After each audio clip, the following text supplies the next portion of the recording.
tingin niyo po ba merong something like may mga trolls na bayaran na naggumagawa ng ganon? Based doon sa yung study, na tingin ko kaparehas din po noong mga pinisensyo kanina. Mr. Chair, I think sa marami po naming naging findings, no, wala kaming naging finding na may involved na pera, no. So I'm not at the liberty to say na may binayaran or may nabayaran. Congressman Franz Castro is recognized. Thank you, Mr. Chair.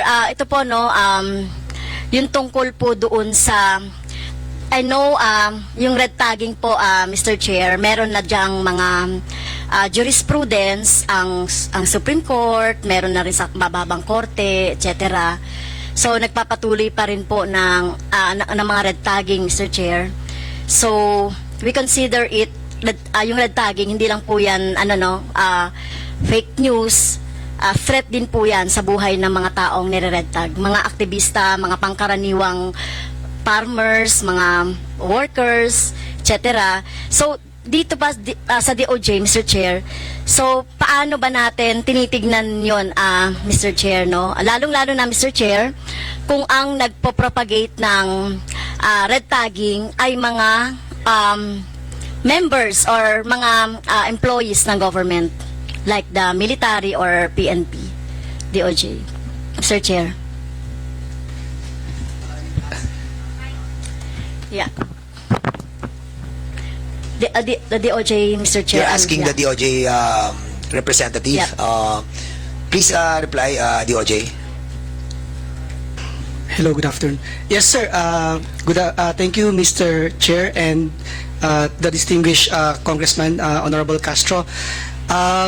Your Honors, as I have represented a while ago, I am appearing as OIC Director for the Office of Cybercrime. With respect to those matters po, Your Honor, I believe that falls within the different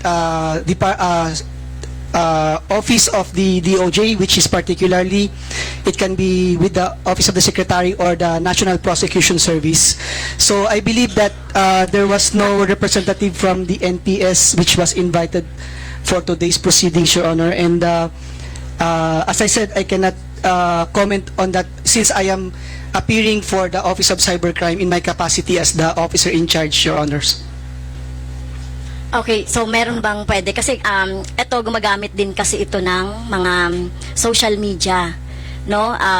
Merong totoong office or merong gumagamit ng fictitious o na account or Facebook account.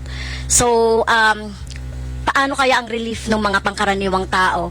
Kasi hindi na ako, lagi na ako nare-red tag eh. Mula nung naging aktivista ako, no?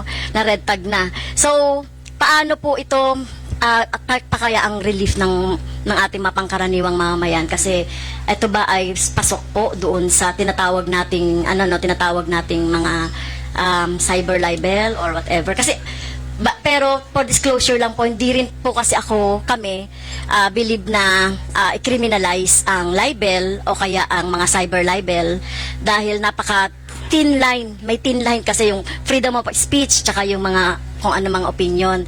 Kaya kami nga meron kaming bill na i-decriminalize talaga ang libel. Pero for the relief po ng pangkaraniwang tao na naging epekto ng red tagging, Mr. Chair, ay namamatay, nata-trump up cases, etc. Yes, Your Honor. Regarding those matters, ma'am, considering that you qualified you premised your statement on the factual background that social media or online platforms are being used also to attack or subject these people on red tagging po. We can, actually the Office of Cybercrime po, without any discrimination to all citizens of the Republic or of our community, we entertain walk-in clients or even phone-in complaints. Kung may mga ganyan pong incident, Your Honor, they can always approach the Office of Cybercrime kung involved po ang online platforms at use of information and communications technology. We can initially take a look into the matter, and kung for identification or location purposes or conduct of online investigations, Your Honor. Okay. Ano po masasabi dito ng Cybercrime Division ng NBI po? Thank you, Your Honor. So when it comes to the investigation po ng NBI, of course, we could file cases depending on the context of what is posted on the social media platform. There are contexts na maliciously imputation of against private person of a crime, vice, or defect na nakakasira po sa reputation. And there are also malicious imputation that causes that may endanger the public or cause damage to the interest or credit of the state. Doon po sa cyber libel cases po na against a private person, definitely as already discussed a while ago, we cannot file a complaint motu proprio. We have to have a complainant for that dahil ang ano po dito, party in interest, ang injured party po dito is a personal crime po to. But I So- think for the purposes of news or publications that endanger the public order or cause damage to the interest of the state, as law enforcer, it is our bound duty. We are burdened. Ito po yung ano natin, duty po namin as law enforcers to stand up for the state and file cases in behalf of the state. Okay. Pero if it is a person, no, that reputation damaged a person, marami na namamatay, no, sa mga nare-red tag. So it is a cause of concern pa rin, no, kasi sa ating sa nangyayari sa society natin at nang nabibiktima ay ang mga pangkaraniwang mga mamamayan na nakikriticize sa government or may ginagawa na nagsasabi ng kung ano man yung mga pwedeng gawin ng government. But anyway, ito po dito po sa I'm interested po, Mr. Chair, dun sa Press 1 PH, yung mga research nila, no.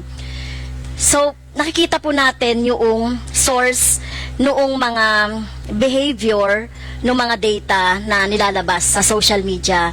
Like, for example, Mr. Chair, pag ako nag-criticize ako ng something, o kaya pag may mga Quadcom, lumitaw ako sa Quadcom, nag-criticize ako sa mga Duterte, etc., alam niyo po, Mr. Chair, ano na yan, sabay-sabay niyan maglalabasan yung mga pare-pareho na mga comment against me. Like for example, yung mugshot ko, no, doon sa Davao, nilalabas yan. So ano po yung masasabi niyo doon? So syempre, tingin niyo po ba merong something like may mga trolls na bayaran na naggumagawa ng ganon? Based doon sa yung study na tingin ko kaparehas din po noong mga pinisentyo kanina.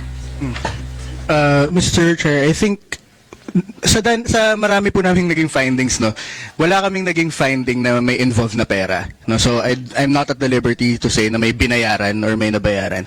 Pero clear po dun sa data na nag-gather namin na yes, simultaneous yung activity. So siguro around 15 to 20 tweets in 4 minutes, no, from different accounts and same tweets.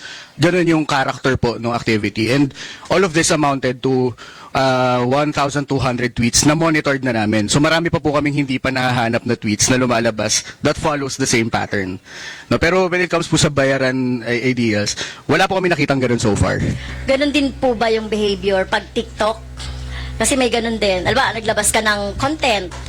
Tapos, okay naman yung content mo. Tungkol halimbawa sa salary, no, yung content. Pero sabay-sabay na maglalabasan dyan na NPA ka, ganito ka, ganyan, sabay-sabay yan. Pero ang content mo naman ay para sa salary or para sa teacher. So ano masabi niyo po doon?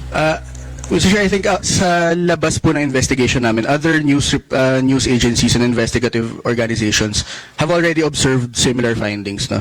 Pero from our end po, we have not yet studied that po. Yes po. Umani naman ito ng iba't ibang reaksyon mula sa ating mga netizens. Ayon kay Regine Gomez, Ma'am Castro, di ba inamin mo na makakaliwa ka? Ikaw mismo ang nag-red tag sa sarili mo dahil sa inamin mo. Pahayag naman ni Bora Oragbo, yung mga trolls ni Bongbong Marcos ang binabayaran, may umamin na nga pero hindi nyo pinatawag. At ito naman ang saloobin mula sa ating kababayan na si Nelly Cardams, Castro, tigilan nyo yung kamarits against vloggers, pag-usapan nyo sino ang nag-fill in the blanks. Mga kababayan, feel free to comment below para maglabas ng saloobin sa balitang ito.